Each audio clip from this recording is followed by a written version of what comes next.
Today I'm going to update an old video I made about going into contacts from Gmail here on desktop. I'll show you an old video I made and you can see it's different. This is the old Gmail, and in order to get to contacts you would click on this part in Gmail, but it's not true anymore.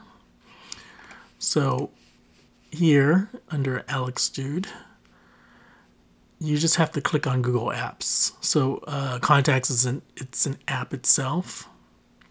I think you might be able to even click over here where it says Contacts. It's a little person icon. So you can go to either one. You could click over here, or you can click over here for Contacts, and it'll take you to Contacts. And then you can click on there.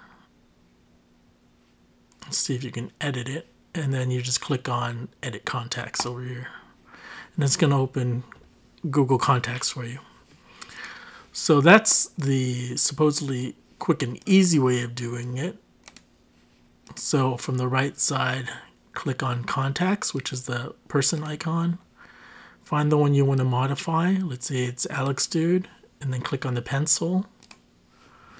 And so instead of Alex Dude at Hotmail, I'll switch it to gmail.com too or something. Let's go back here. And so I'd mentioned pressing the Google Apps icon, which is the 9 dots, and then clicking Contacts. That opens this.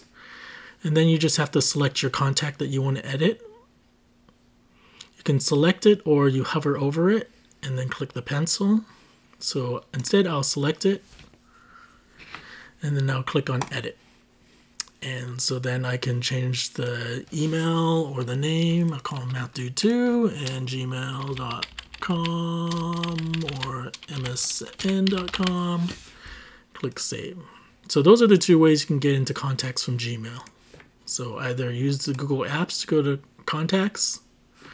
Once you get into there, you have a number of ways to edit a contact. You can hover over this area and click on the pencil, or you can hover over, click on it, and then you can click Edit.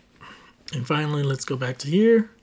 You can use the right nav bar over here and click on Contacts, and then find the contact you want. You should load up to this or load up to the other thing. Select the contact and then click the pencil. Hopefully this helps. I don't know. Google changes things quite often, so we'll see if this is still valid.